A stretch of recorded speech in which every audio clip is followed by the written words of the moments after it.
Great. Yeah, so it was interesting trying to like figure out questions for this because usually I make it a point to not give anything away in by doing these interviews and asking playwrights about the play. But with this play, it's like, this is what happened. So, to be fair, he does give it away pretty early on. So it's right there. It's right in the stage directions. Yeah. So and I think in the very first line of the play, I think in like 4 or 5 lines, like literally the first 15 seconds, he says, "I'm going to die." Yeah. So we know what we're getting into. So this character dies. With that said, my first question that I have, can you expand on how humor plays an important role in how the story is told? Yeah, I think when I set out to explore the piece, and when I set out to kind of really challenge the way that we see people with mental illness and also people who deal with suicidal ideations, I thought I just didn't want to make a sad play. And because I think that like I am a person who has mental illness and who has dealt with suicidal ideations, and I was like, I'm not a sad person. I'm quite fun, which sounds a little cocky, but I'm quite fun. And so I think for me, that was kind of like the really big thing, is that I was like, I wanted a play that was funny, but I knew that there was no way that I was going to write like some kind of like tongue-in-cheek play about somebody who commits suicide. Like that obviously was never something in the book. And so I kind of went about creating this play within his suicide. And that play was allowed to be funny because it was about his life, and his life was funny. And so I think that it was kind of the way that I went about balancing, being like, not every single thing about a person with mental illness is sad. They don't walk around all the time being sad. Yeah. But at the same time, I was like, I can't like make light or, of a suicide. And so I think that it was kind of this weird, the humor of the play kind of was born in me trying to find a way to marry those two ideas, I guess. Yeah. I think that kind of like feeds into my third question. So we'll go out of order here. We're already kind of talking about it, which is fine. It's great. Yeah. So with all of that said, how do you hope this play changes the way people view humor in tough situations, especially when it comes to viewing mental health? I think that for me, I like the thing I kind of feel about this play is that it's like, at some point in time, you just kind of have to laugh. Like, you're just like, what is going on? And you just kind of have to laugh. And I think that is, I guess, the kind of the way that I want people to perceive this humor, that you're just like, this is just so bananas. What is happening?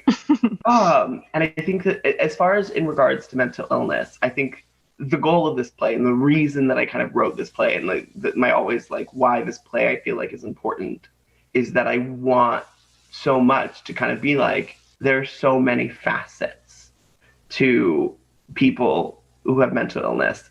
And it's like, I can be mentally ill, but I'm also very fun and I'm very funny and I have this full life. And those two people coexist and they don't cancel each other out. The fact that I, suffer from mental illness does not cancel out the fact that I'm fun and funny. And the fact that I'm fun and funny doesn't cancel out the fact that I also am mentally ill. And so I think that I also feel like I'm speaking very like internally to try to not be descriptive, but this play is not all about me, I promise. But I think that was kind of like, that was my whole idea, that it was like, I want people to leave understanding that, especially in terms of people who commit suicide, that there's so much more to that person than this one singular tragic event, and that this one singular tragic event doesn't disregard all of the joy that they cultivated while they were alive. Great.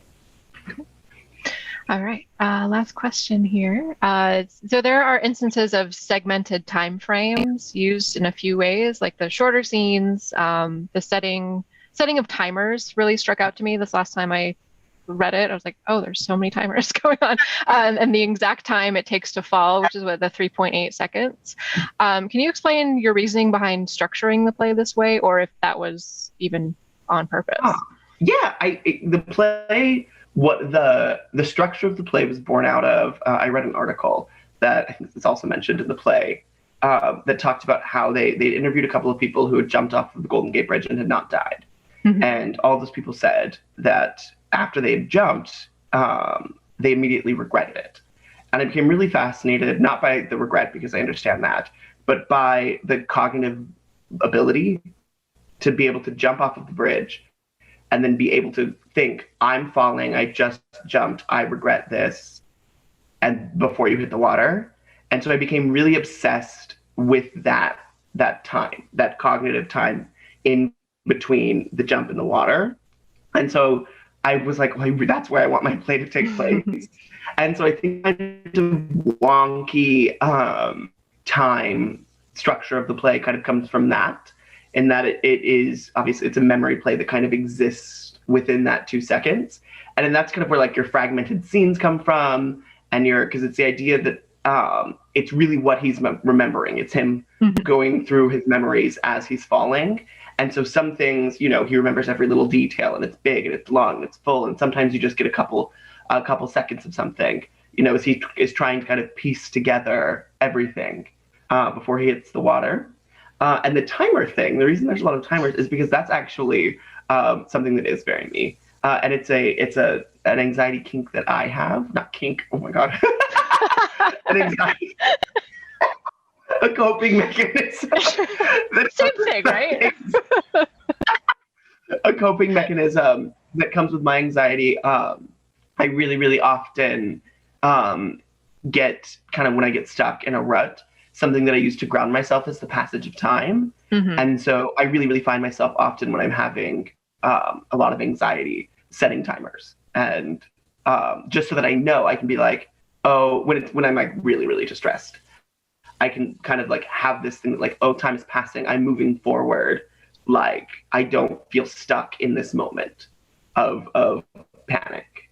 And so I think that that's kind of where a lot of the use of like timers and counting and all of that kind of comes from. Just my own kind of coping mechanism. Cool. Great. Well, I'm super excited about starting this process tomorrow. The first rehearsal is tomorrow, which is crazy.